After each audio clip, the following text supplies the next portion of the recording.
Hey Skyfarers, welcome to Aethercast, the Kharadron Overlords podcast. I'm Lee, Arcanite Admiral. Join me today. We've got, for the first time ever on the show, Admiral Dan. He's a real person, apparently. We haven't just been making not just a figment of our imagination. And I was about to introduce Hayden, but he's muted himself. So, but we have Hayden here as well. Our resident hobby. And we've got some big news because we've got rules previews, which are very exciting. Oh, it was so good.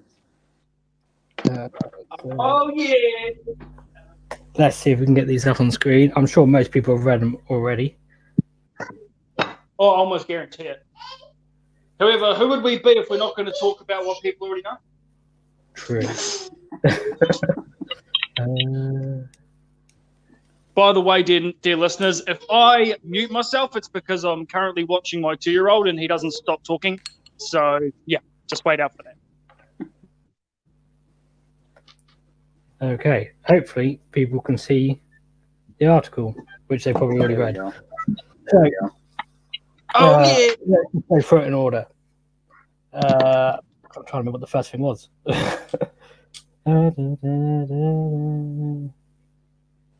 Oh yeah, Aether Gold shares. That's like the first thing. What do you think? What do you guys think of that? Hayden, I'll let you go. Pardon? I said, Hayden, I'll let you go first to talk about that. Oh. Okay, so the Ether Gold shares thing I think is quite cool. It's quite fluffy. However, my only concern is that it might drive guys to take larger units of Arcanauts and all that. So you might have, like other 20 to 30 blocks running around just to get those Ether Gold shares, to get those buffs and those rerolls. But apart from that, I think it's really cool. I mean, you might see it in heavy ship lists, which is a thing, but we can talk about that later. Yeah. I guess the cool thing is that all the heroes get it, all the ships, and then as you said, it's units over 10. So I guess if you take some wounds on your Arcanauts, even if they start at 10, they're not going to be getting it after then, which is a bit of a shame. I guess what do you think? Like my big thing was like it just like I like it, but I was a little more. I was hoping for something a little bit more unique. Whereas like this is like it's just triumphs. I never remembered to take my triumphs. I guess this will now force me to remember what the triumphs are. Yeah, but I was hoping for a little more flavor, a little more uniqueness. But like Leigh and I were discussing in the chat, it was if we get to pick the triumphs and use them willy-nilly, then it's going to be sweet. It's going to be great. Choosing is going to be the key. Cheesy. Because if you have to there's no point. It's not going to work if you have to roll for it when you use it, because you have to know in the phase anyway. So, but maybe when you deploy the unit, it could work that you have to roll your d6 then, and then what that unit's got. But I can't imagine that, because the tokens are literally just one part of Aether Gold, not like the different battles, not like the different triumphs. So I think you get to choose, and that means that's pretty useful, because although the first thing I jumped to was Battle Shock immunity, but then obviously for stuff like Arcanauts, if they have then dropped below 10, you can't use it.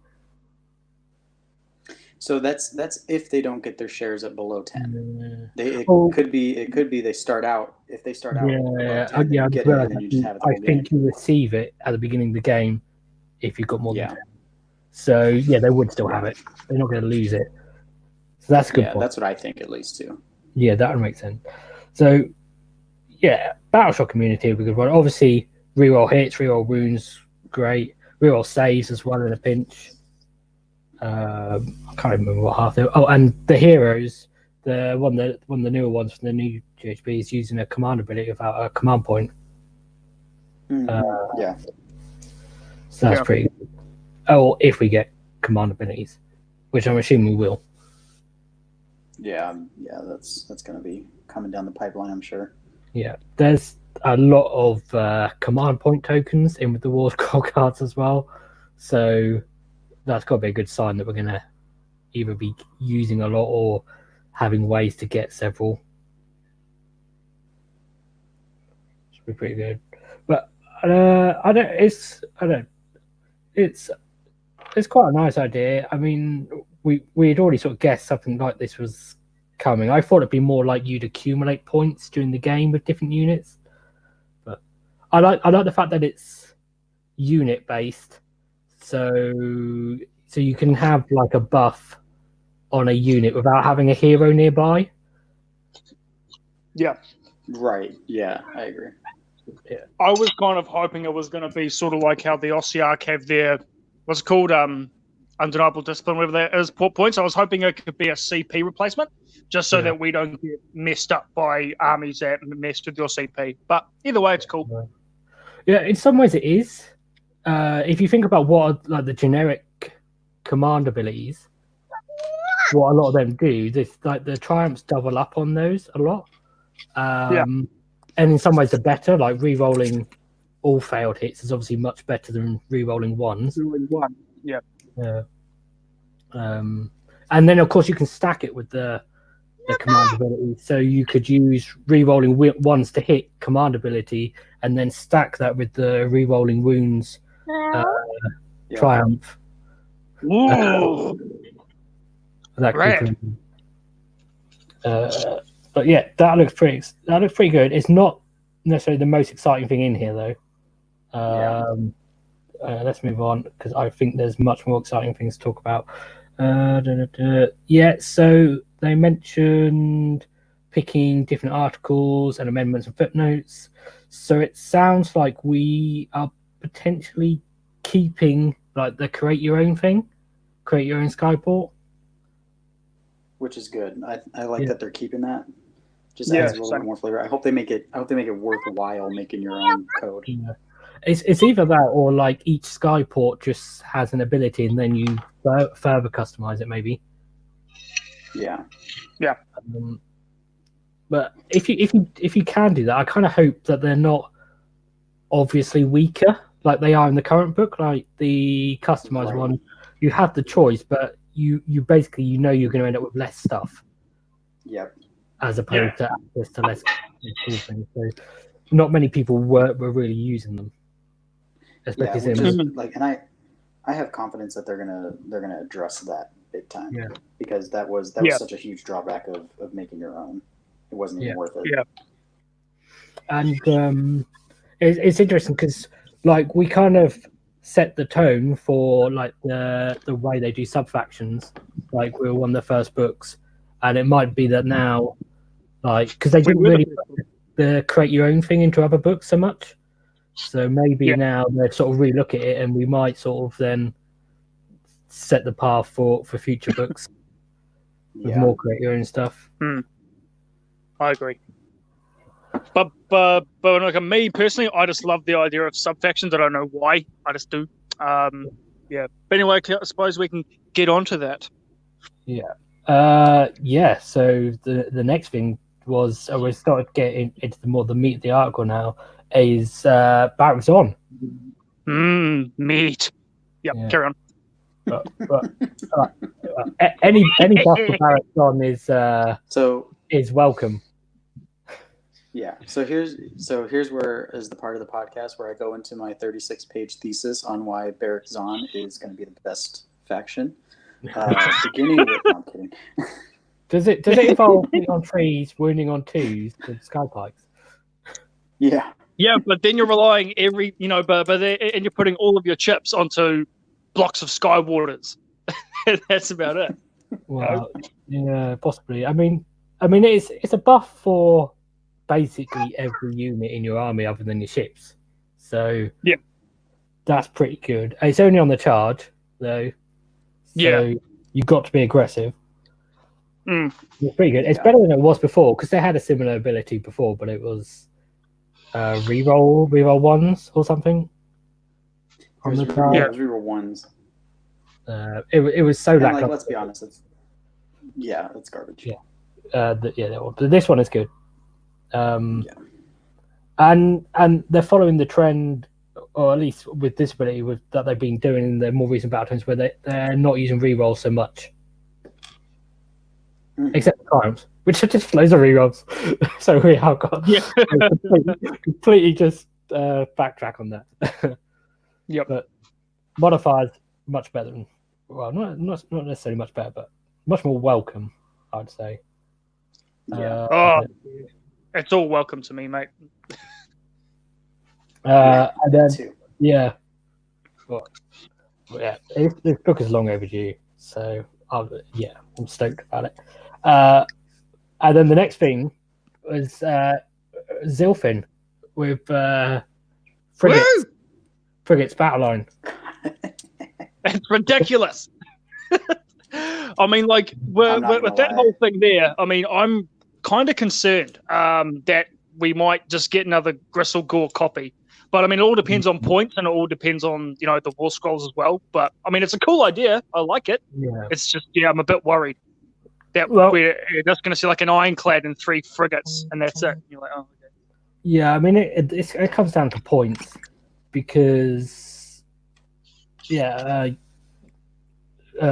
fairly cheap at the moment at 200, but I don't know, with all the other rules that we're going to talk about in a minute, I wouldn't be surprised if the ships go up a bit.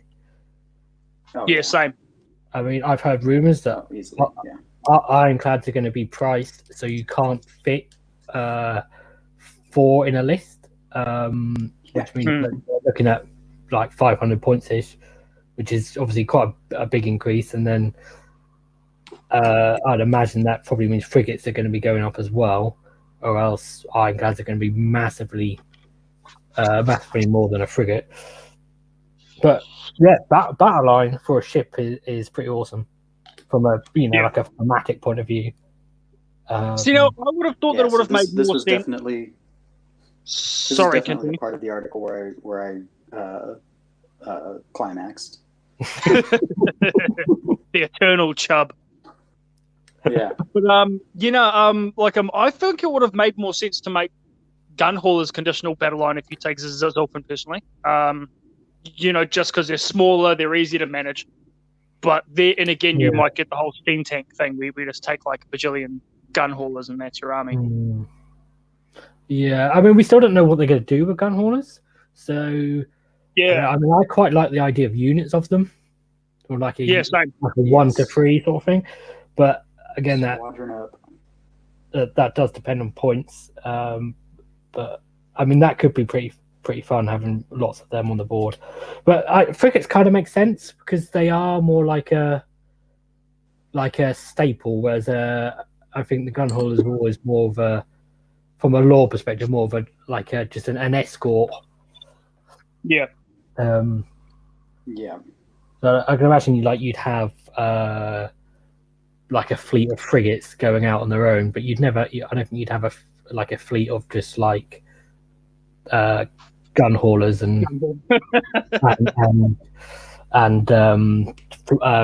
engine riggers and stuff, would you? But yeah, it's pretty cool. I gotta wonder, like, Zilfin's got to be losing some rules from what it has now, surely. Well, I mean, Aethospheric engines is definitely going. Yeah. With the new fly high ability, that's going to be gone. Yeah, big time. I mean, good segue there. Actually, although we skipped Frigg, but yeah, we'll talk about Frigg first. But I thought for a minute then you'd done a perfect segue into the fly high rule. But yeah, what do you think of the changes to Thryng?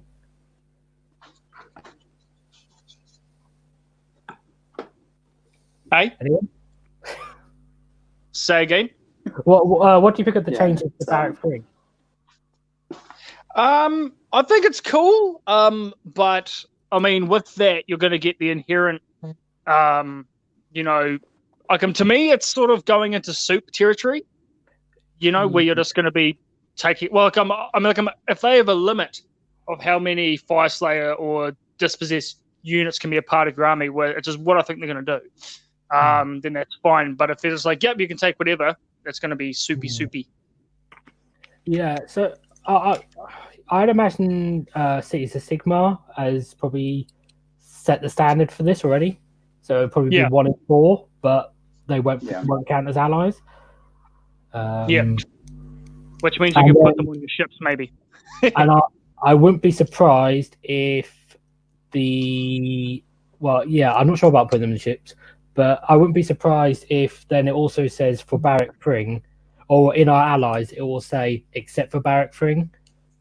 So you won't be able to ally in a unit and then also have them in your army to get around that 1 in 4. I can see that. But I think this one is going to be like I have a feeling that Thryng, or is it Thryng? Yeah, Thryng. I think it's going to be pretty strong. Like just the fact that they clarify that you can get like a giant unit of more than likely like 30 berserkers or whatever. Like that's not going to be anything to shake a stick at. Yeah, it's going to be pretty angry. And it's going to address a lot of the inherent weaknesses that we have at the moment in regards to a blocking unit, and our inherent melee weakness. It's going to address that. What this does is what I was hoping for with Tempest Eye, and you couldn't do it because you couldn't have enough Kharadron Overlords units, and now this fills that hole because now if you want to do a mixed Duardin force that's mostly Kharadron Overlords and Kharadron Overlords themed, you just do it Barrack Thryng. Yeah. If Lee Wilmot is listening to this, our inherent power gaming Duardin player who's just been playing Tempest Eye after he's bought some KO, don't you dare. Don't you dare steal my thunder, Lee. I'm coming for you. Don't you dare. I think there's going to be a lot of players gravitating to this because I think a lot of people are already working on Duardin Cities of Sigmar armies, like people like Tom Lyons was doing stuff like this like ages ago. Like 2 years ago, I don't know, year and a half ago, a long time ago. He's gonna be jizzing his pants right now. Yeah, probably. Just like everyone else. Yeah. So a lot of people are going to gravitate to this because the things that KO can't do, all of a sudden now you can do it because you can just stick a Rune Lord in, you can just stick in half guard berserkers or things like a Rune Smiter as well, just to tunnel things. Although not that we're going to need other ways to teleport, I don't think. But it's going to be good. And also, depending on how it works, because they say Duardin, so go Trek. Yep. Oh, that would be huge. Go Trek with allegiance abilities. That would be pretty cool. And this still wouldn't stop you also putting allies in for Stormcast. I'd imagine we're still going to obviously have Stormcast as allies, so you could have a very mixed force. Like if you've already got dispossessed and some Stormcast, I mean, you could easily segue into KO with this. Yeah. I don't know what it means for their grudges, and their allegiance abilities. Whether they be relatively weak abilities because you've got much more choice of units. Yeah. Or it's going to be the next powerhouse. It's going to go either way. Yeah. It's either going to be batshit insane or it's going to be meh. So we'll find out. Yeah. In about 2 weeks. It'd be interesting to see if they really push you into taking other units where like you get buffs for particular allies or particular non-KO units in the list. Yeah. Hopefully they won't. Hopefully they will still try, like they will focus it still on KO, so it will be more like people just having a couple of units in. But yeah, it's pretty good. One thing I thought was interesting with this was that they did it with Barrack Thryng or Tring, however you want to pronounce it, rather than Urbaz. It kind of both would have made sense from different perspectives, because obviously Thryng is like the more traditional KO to Arden. Barrack Thryng is meant to be like the most sort of like multicultural and I don't know, the most accepting of other, I don't know, like species and races and stuff. So they could have done it that way. Although, for all we know, they've got a similar rule, but it's not focused around Arden. Sure. Yeah, but I don't know. I think they will stick it just to Barrack Thryng, and because there's no point having two different armies basically doing the same thing, is there? Let me see. What else? Oh yeah. So then they tease us about War Scroll changes. Oh yeah. What did they say? There's the big thing, which is basically embarked units counting as garrison, which is huge. Massive. This is the one thing I thought they would. I didn't think that they would actually do. And I'm waiting to see if it's going to be limited in some way, or maybe they potentially change the garrisoning rules slightly. But it's something that everyone's wanted for a long time, so I know everyone's going to be really happy about it.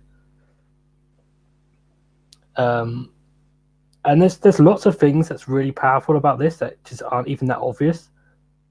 Just little things like, when you say if you drop your ship 9 inches away, and then you get everything out because you drop your ship normally, you drop your ship like 12 inches away because you need to do everything to get out, and then you'd shoot with a unit, and then your opponent would take off units at the front, which then meant your chemist was out of range because they took off the one so he couldn't shoot, and then he couldn't use his ear buster.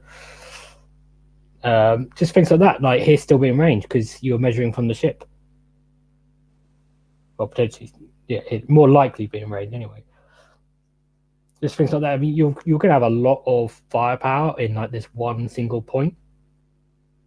Yeah. And then like visibility being measured from the ship, which is like if it's an ironclad, it's huge. Right. But that also means that we're going to be easier to charge, things like that. So there's definitely the traditional garrison drawbacks. Like if you're in a building, well, now all I have to do is hit the building. Yeah.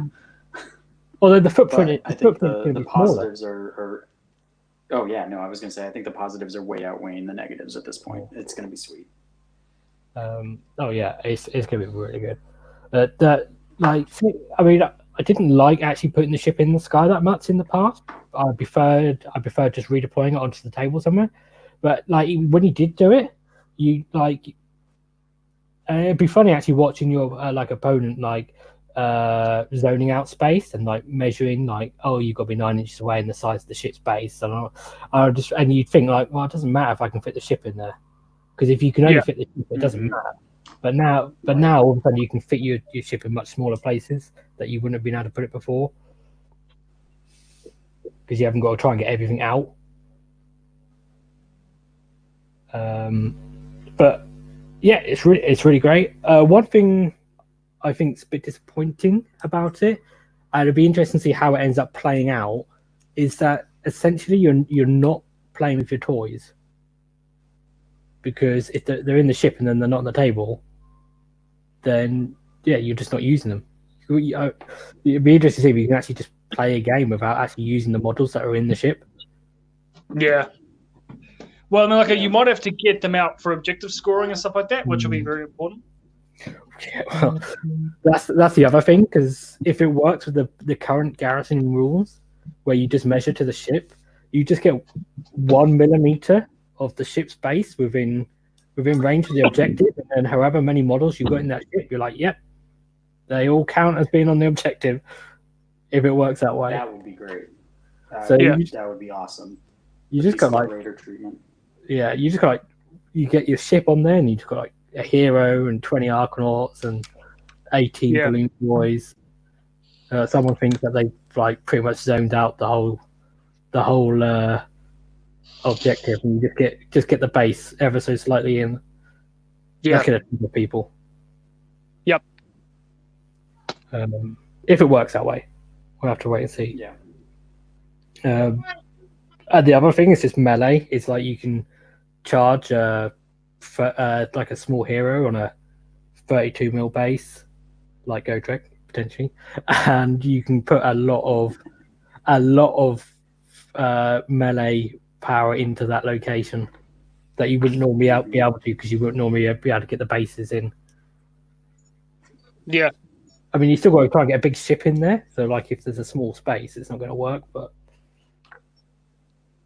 yeah, it's going to be really interesting to see how they handle melee attacks with garrison units, because just all 9 engine riggers are now in range.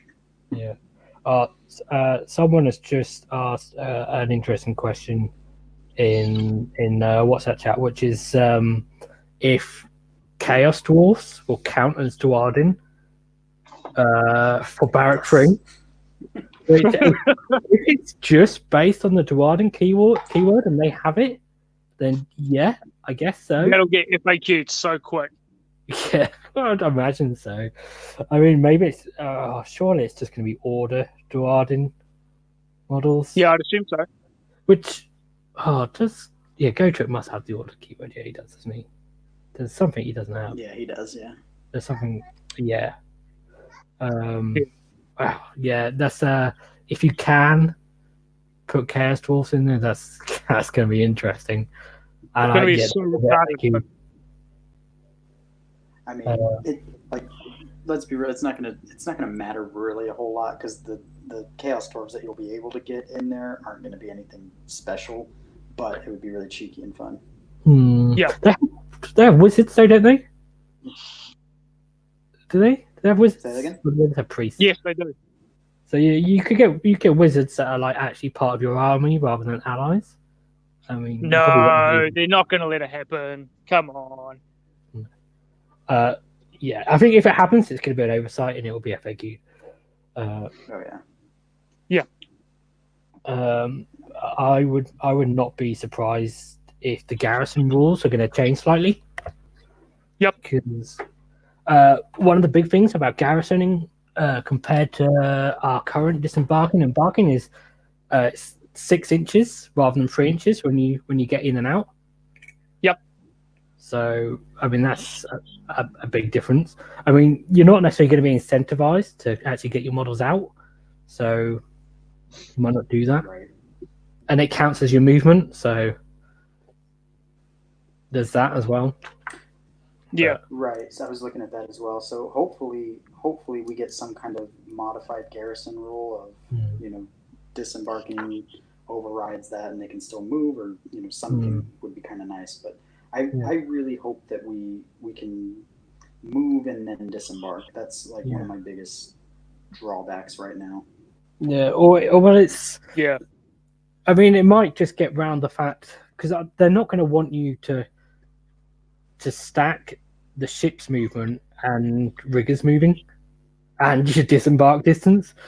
And so that's going to be pretty good. But yeah, you kind of want it to work for the slow troops. But I think the way it will work is the ship will be able to move. So and then they can disembark afterwards. So if they start the turn in the ship, which I would take that. I would absolutely take that.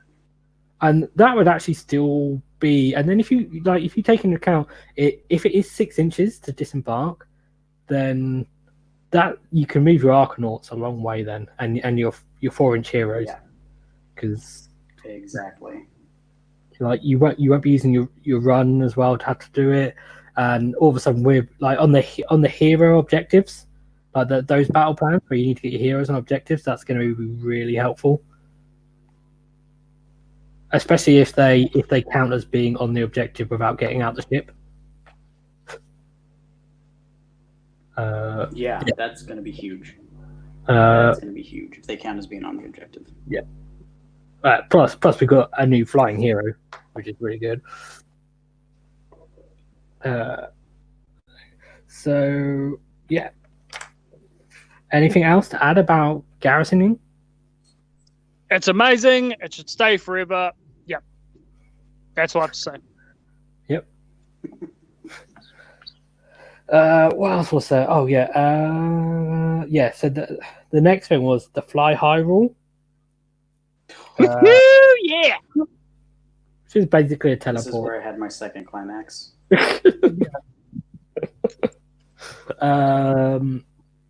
So there's two ways you can read this on how it works. So I don't like the way when you guys read this. How do you read that it works? So it looks like definitely something in the movement phase. So, I read it as, that's the thing's move. So you just pick it up, drop it 9 inches away, 1 inch from an objective, and off you go. I definitely read that, like, if you're in combat, it definitely counts as a retreat. Yeah. Yeah. So the thing that I think there's people going to. I think the thing that people might debate is the bit in the brackets.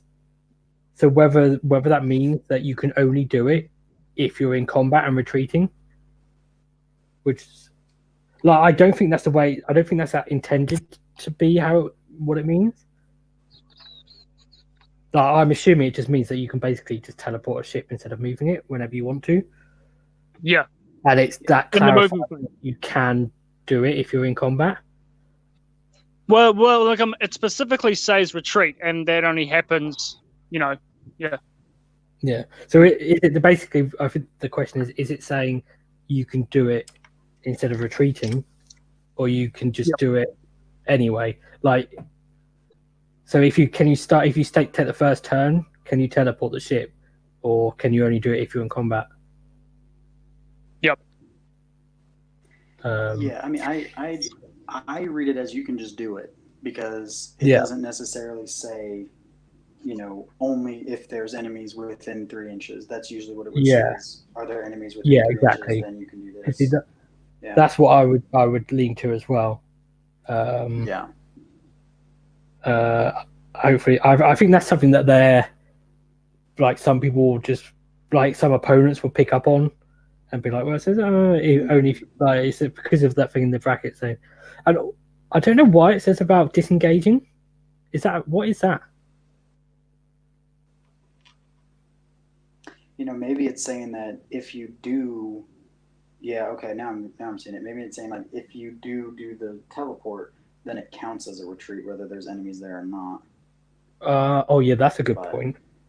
Well, the other thing I was wondering was it disengage was like another ability that we're getting that they haven't spoiled yet, because there's no mention in the rules anywhere of disengaging. So I don't, and it's just a synonym in theory to a retreat, to an extent. Yeah, I was thinking about that too. The disengage would pique my interest too. Yeah. Dan, let Alex in. Oh, hang on. Is he here? Kron's here. He is. Woo! Off to another dimension. No, he's not. Don't know.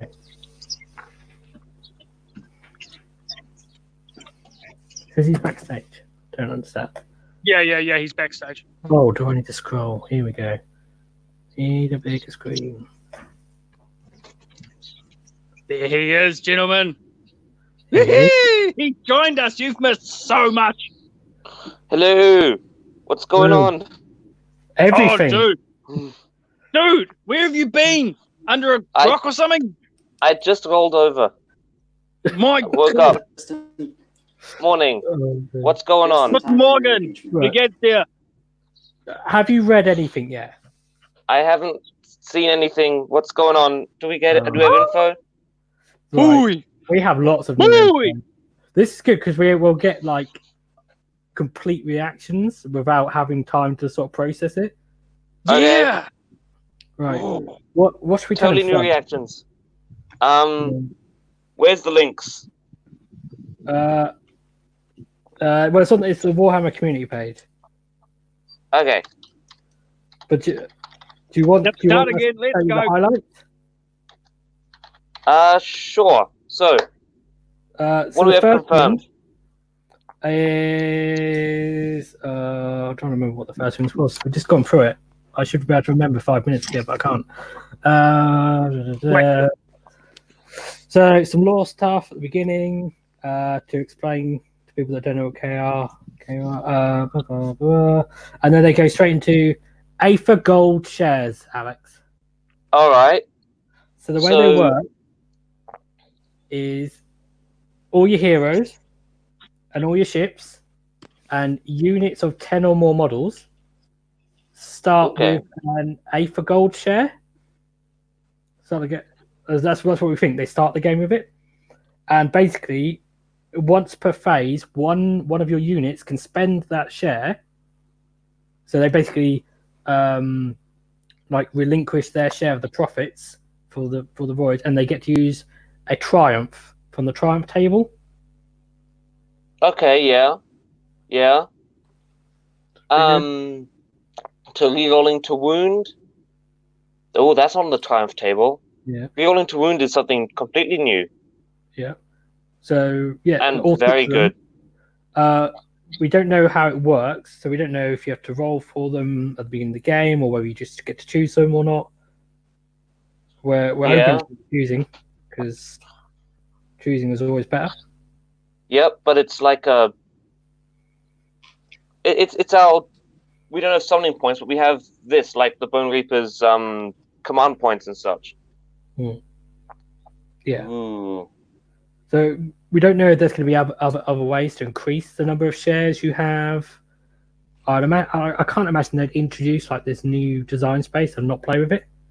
Yeah, I'm sure. So you'd have like bigger the bigger skyports have might get extra shares and stuff like that. Mm-hmm. Yeah, that's interesting. Barrack Thryng would have lots, like maybe.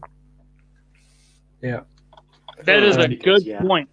That is a very good point. Think of that. That's why we need you here to think of things that we don't. Okay. Did I miss anything in explaining Aether Gold shares to Alex? Any time you use will have a massive effect from rerolling to wound during key shooting phases to rerolls to saves for desperate defenses. Yeah. Oh, and potentially it means we can use CP for free as well. Command abilities for free, because that's one of the. Triumphs. Yeah, but rerolling to wound isn't one of the normal triumphs. Yes, it is. You can during a combat attack, but not during a shooting attack. Ooh, good point. And it says from rerolling to wound during key shooting attacks. Ooh. Oh, right. So this is something new. Okay. Yeah. Didn't realize it was only combat on the Triumph. Yeah, you can reroll to hit in shooting, but you can't reroll to wound in shooting. Well, that's a good thing. Yeah. Right, next thing. Next thing. Right. Yeah, we've already talked about all these things once, so we need to power through. What was the next thing? Kharadron code. Oh, so yeah, they hint that the choose your own skyport thing is staying, or that potentially there's ways of customizing the sub faction you choose depending on exactly what they're saying. But we think it's leaning towards the choose your own skyport. Oh, that'll be cool. So, you think it's pretty much exactly the same? You can choose a skyport, you can make your own. Yeah. Yep. Hopefully, but hopefully a little bit better than before, for what we're hoping. Because before everyone just kind of mostly used the existing ones, didn't they? Okay. And then they moves on to previewing some of the rules for sub factions. Yeah. So the first one is Barrack Thryng. Those guys. Yep. Yeah. So +1 to +1 to wound rolls, attack mode with melee weapons for friendly Skyfarers that charged in the same turn. +1 to wound. Okay. Very good. And if that same unit is a Sky Warden unit, they also get +1 to hit if they made a charge that turn. Ooh. Sky Wardens could be on 3s and 2s Twos. with the Sky Pikes. They could, yeah. And just. Oh. I just realised as well. I think I misread it the first time and thought it was +1 to hit for Skyfarers and then +1 to wound for Sky Wardens, but it's the opposite way round, which means it's not as good for riggers as I thought it was. So the riggers aren't going to be on 2s and 2s. No, because they get +1 to wound, which we put them on 3s and 1s, which unless something puts them on 1 to wound, it's not really going to help. I mean, this is still infinitely better than what Barrack Thryng had before. Yeah. Yeah, this is the putting Kharadrons on that same level of that the other books are now. Mm-hmm. It's a lot more powerful than it used to be. Yeah. One thing we didn't mention before was Barrack Thryng at the moment has some way to get like an always strikes first thing. I don't know if it's a command trait or an artifact. So it stays, then that hero is also getting +1 to wound if they charge. Potentially pretty good. I'm just reading the thing underneath that. Barrack Thryng can take frigates. Barrack Thryng can take frigates as battle line. What? You wait. It gets what? better. Yeah. Does it? That's not the best thing in the world. It's great, but there's better. There's battle line. To come. Another point as well, which I thought I'd bring up. There was a really good point from Gary Percival that the bloodthirsty Triumph is in combat or shooting. Is that the reroll wounds? Yeah. Oh, is it? Yeah, that makes sense. I thought it was combat and shooting. So. Okay. All right. Yeah, it could be the Triumphs. Yeah. Yeah. So frigates, a battle line. That's good. Yep. That's gonna make a real fun list. Yeah. Yeah. Well, we were discussing before in regards to the points changes and stuff like that. So, you know, because obviously we all think that ironclads are going to be going up in points, which would make sense. So probably frigates as well. So you may not actually be able to take as many as you think, but I suppose we'll find out in the near future. Oh, you think they're going up in points? Yeah, we think so. Frigates, I would imagine so, because I mean, like with all this garrisoning and stuff like that. But I mean, we haven't seen the new actual war scrolls for the ship. So wait, I mean, garrisoning? Doesn't know about garrisoning yet. Oh, what's yeah, garrisoning? true. We can do that. You wait. Yes. You wait. All right. Yeah. Spoiler alert: we can garrison. So Barrack Thryng can get Duardin from other armies. Yep. More good. Good if you like it. Okay. Good if you like it. If you don't like it, you don't have to do it. Pretty much, isn't it? Yeah.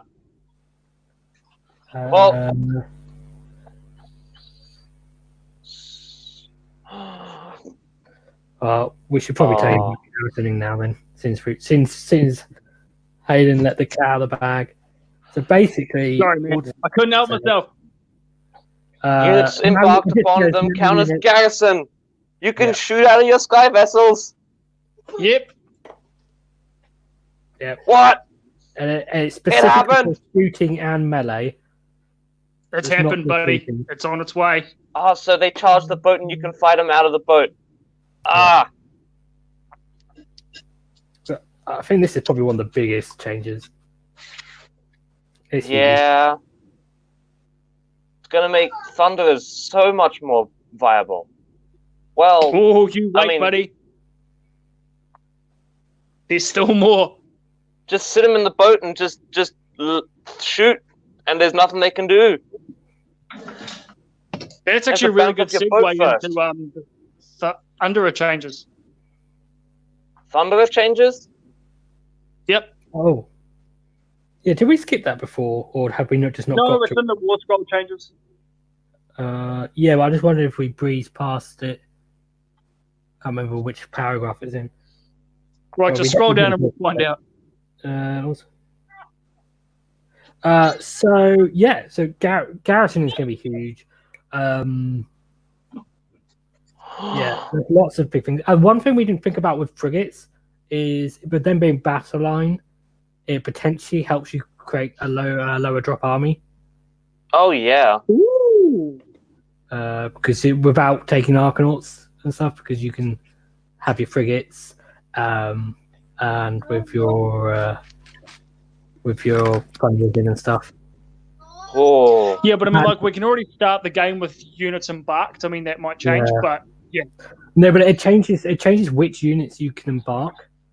Now Yeah, you can true. start the game with just frigates and with embarked Thunderers. Yeah. We never have to use Arkanauts again.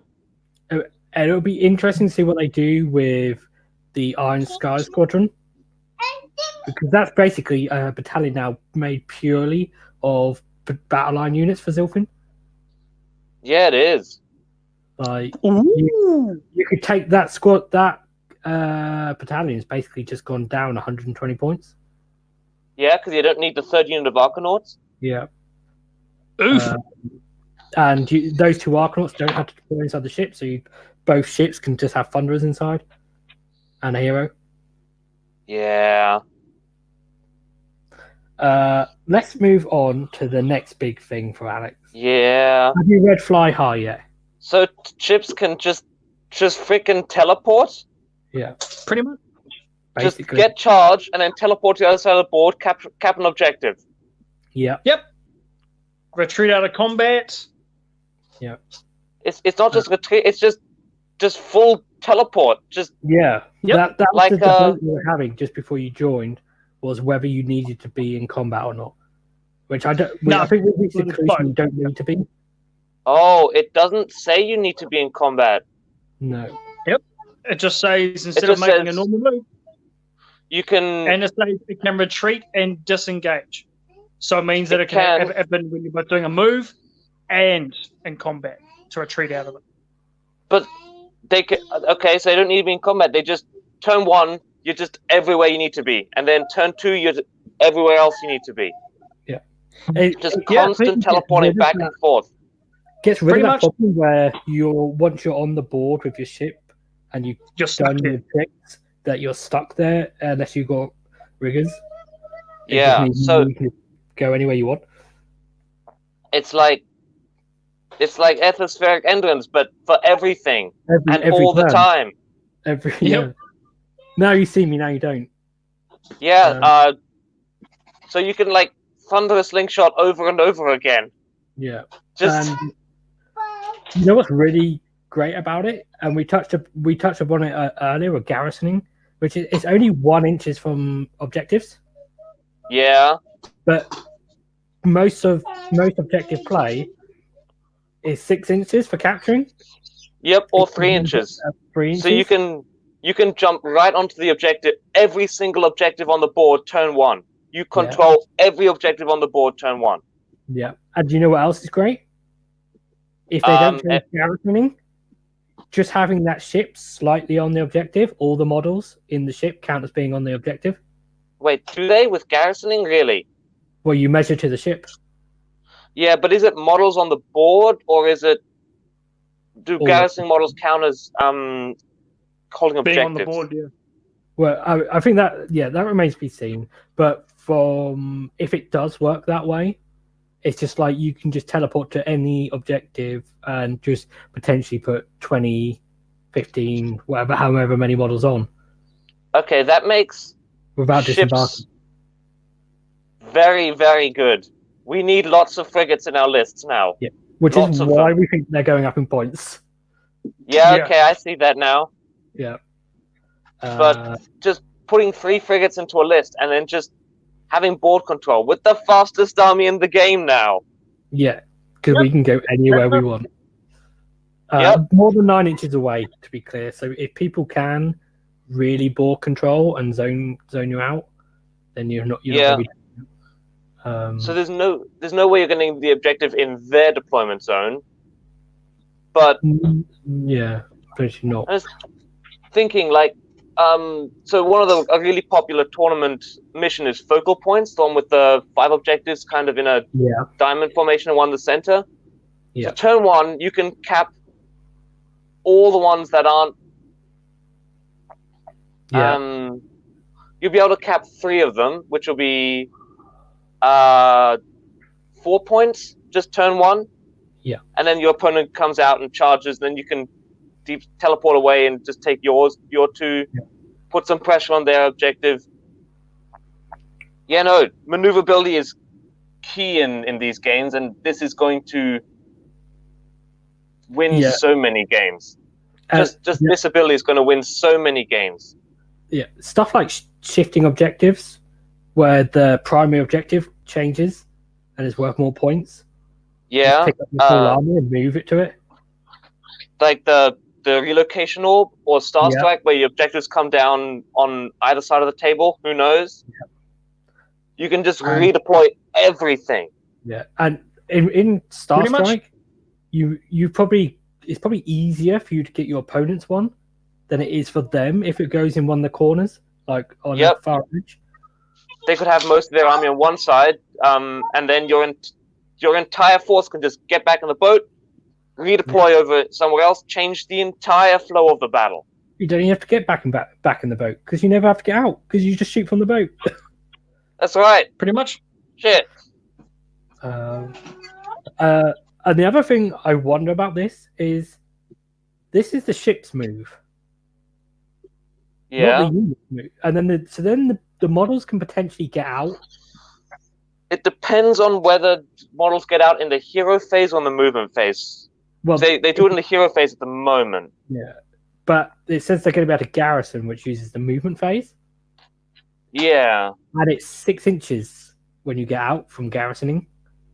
So if you drop 9 inches away, and then you get out 6 inches, you've got a 3-inch charge. Yep. If it works like that, Ender riggers. Yeah. Goodbye, grapnel launchers. We don't need you anymore. No, I mean we've got turn 1 charges if we want it with everything. Yep. Or just turn 1, my entire army's going to shoot at your little backline unit, and there's nothing you can really do. Yeah, you can't hide that hero anywhere that you don't want to die, because we can put our whole force. Oh, Jesus, what the hell was that? It's probably going to get rained. My phone's making noises. What? It's doing weird stuff. Sorry.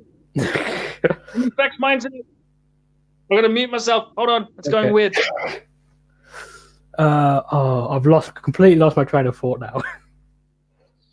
What was I gonna say? It was yeah. The other thing is, like, traditionally, Zilfin has been part of the reason Zilfin's been the go-to is because that's the skyport that has all the movement buffs. Yeah.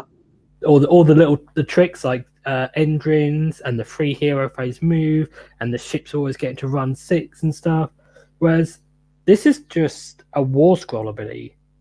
So every ship gets this, ship gets this. It makes every skyport potentially viable because they've all got these movement tricks. Yeah. Yeah, who knows what else they'll have.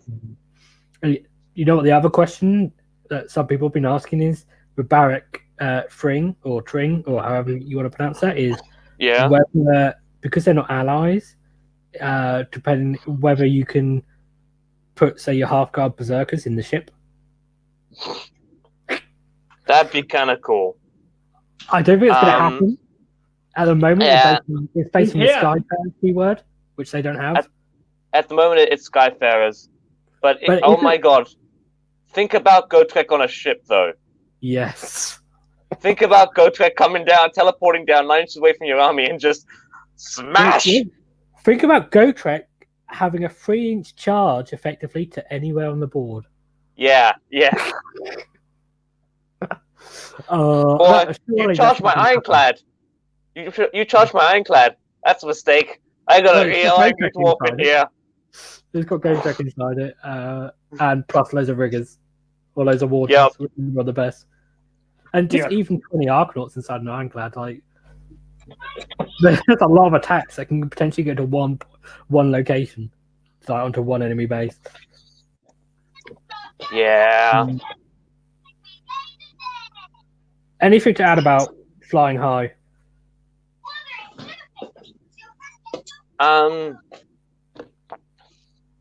Yeah, so I think flying high is going to be the real game changer. Oh yeah, it's going to be massive.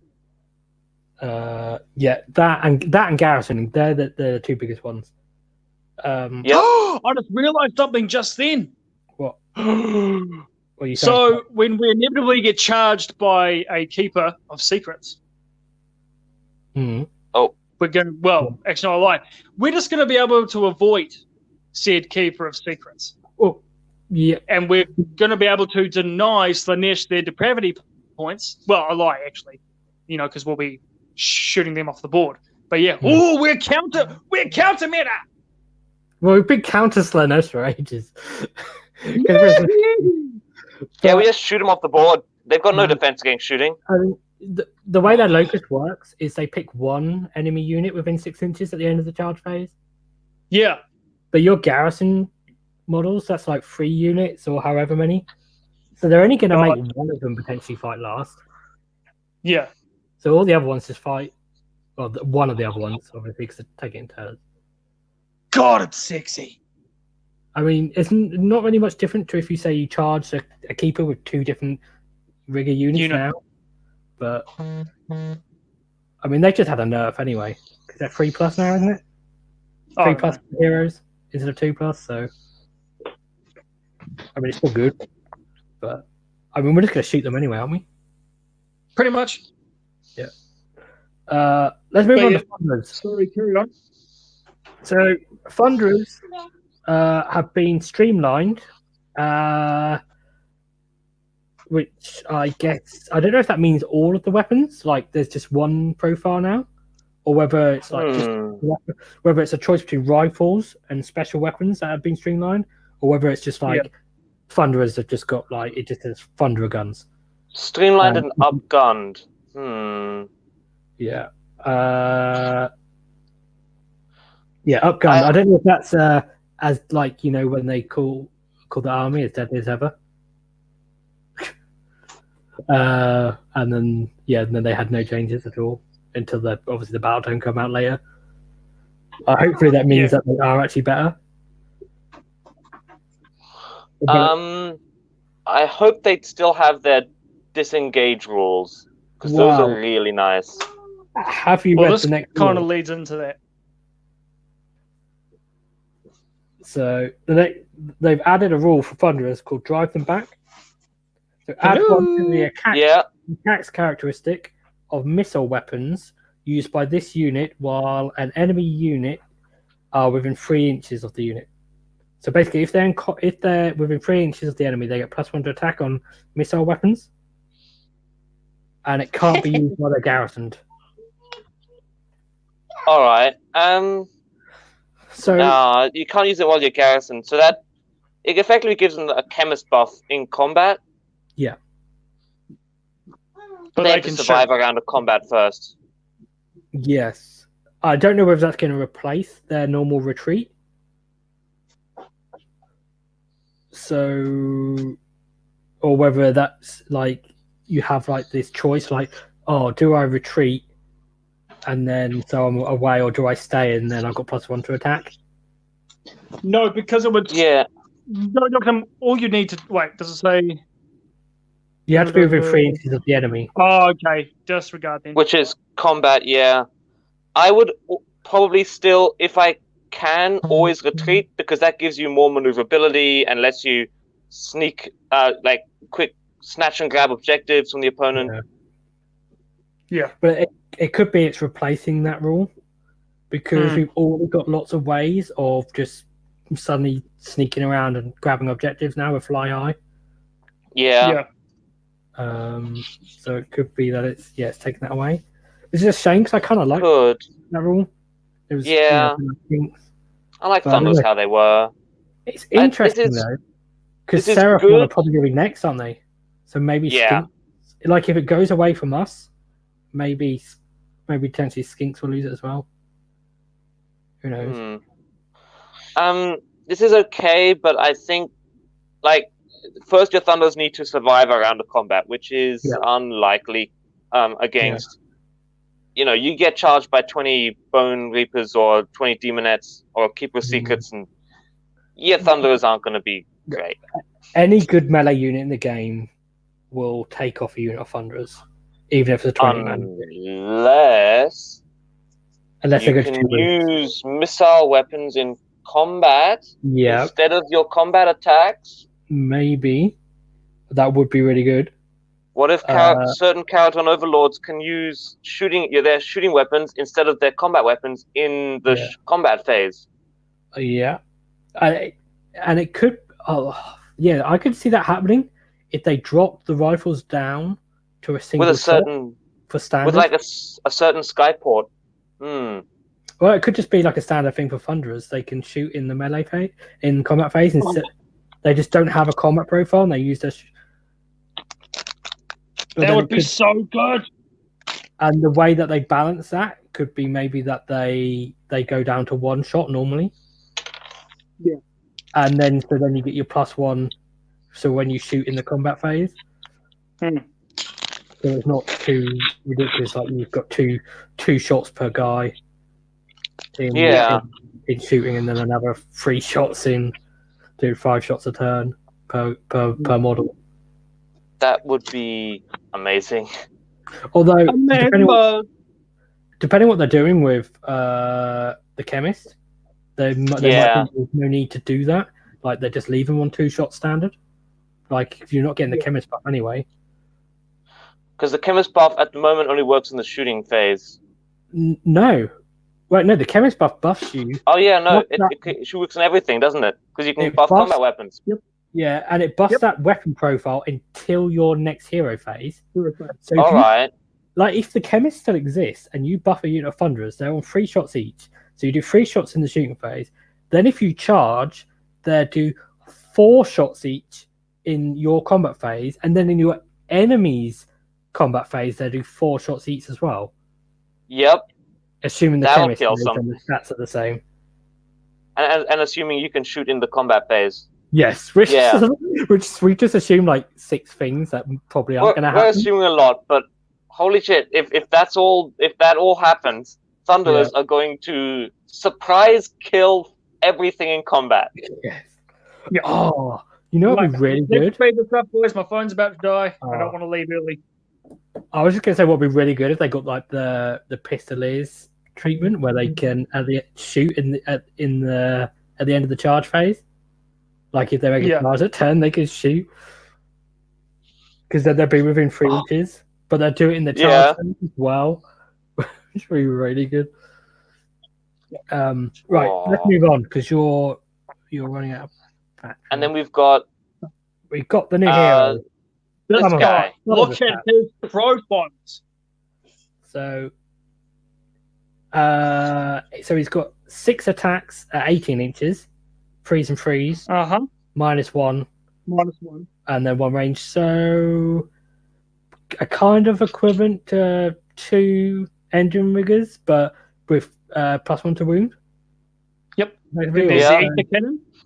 Which is 12 cannon. Yep. It's just 12 inches, 1 attack, 3s and 2s, -2, D3 damage. Yeah. It's like Brock Lungson's boast. Yeah, his cannon. Yeah, or less range though, is it? I'm not sure. I don't know. It's like the it's like the Aether Cannon in the Thunderers, but with +1 to hit. Yeah. And then he's got the Gaze of Grungy, which is the little Endron Master's little laser eye. It's stare, basically. He stares you down.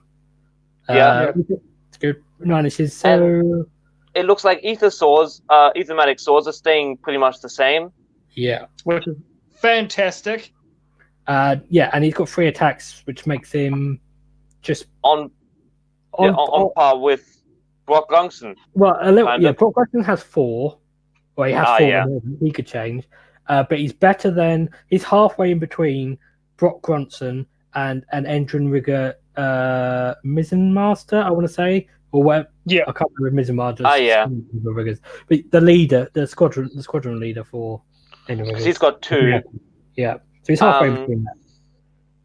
So we've got a generic combat hero. I bet this. Yeah. I assume this guy's gonna have a 3+ save. yeah, definitely. And he can hopefully. repair ships just like the normal Engine Master, Yeah. which is good. And did he's it quick actually as well. say that? Because obviously he's in a balloon. Or did it say that, or are we assuming? It does. I skipped to the rules. I just skipped to the Oh. table. It's We're like his assuming been, here. So No, it no, says it's in fighting shape. So which that means implies repairing. he can repair them, yeah. And Yep. he's fast enough to keep pace with them, which is interesting because I doubt he can teleport. But yeah, like 12-inch move like Riggers or something, I guess. We'll see if Riggers and Skywardens can still embark on ships. Yeah. That'd be interesting because I said before how that pushes lists in a certain direction. Yeah, I mean, if they could, your list could really just be frigates with everything else being Skywardens and Ender Riggers inside one frigate. Teleport that frigate within 9 inches and have your whole army be able to shoot your opponent turn 1. Yeah.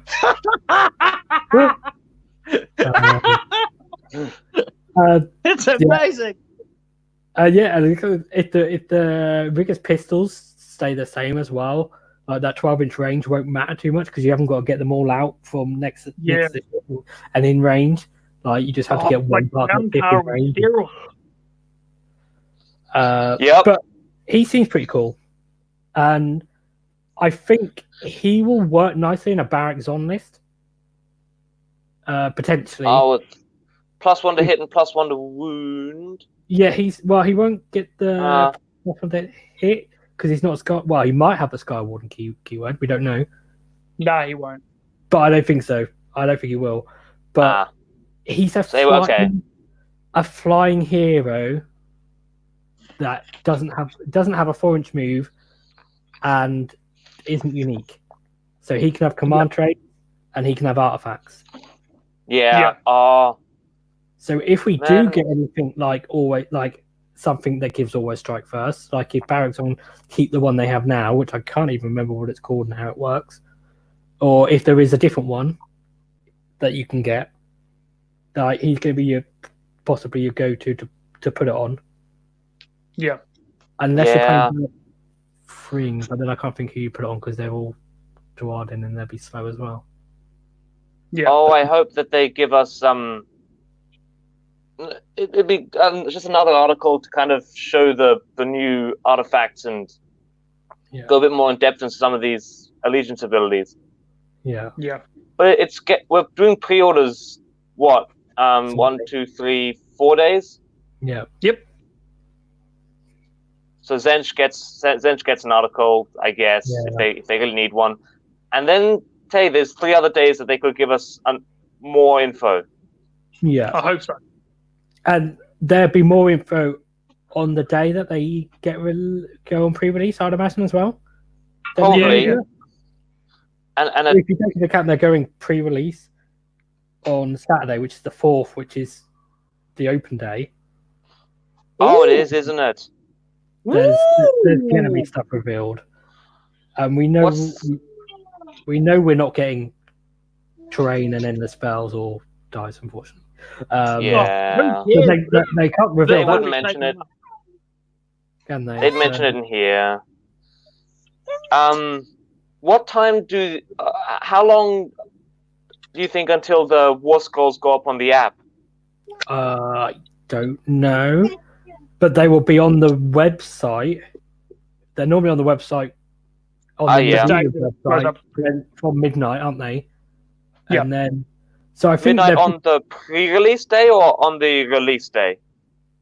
Normally on the pre-release day, isn't it? Because you can go and look at the kit or the product on the website, can't you? And then the up-to-date war scroll is normally on the product.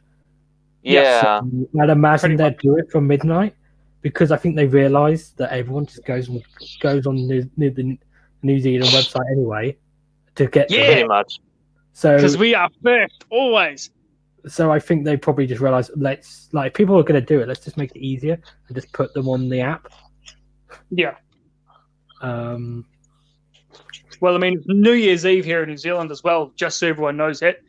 Tomorrow, I will be in a whole nother decade, and you guys will be stuck in the crappy year that was 2019. Yeah. Hey, I'm doing New Year's Eve right alongside you, buddy. Oh yeah, true. Yay for us. Well, you're a couple of hours behind, aren't you? He's 2 hours.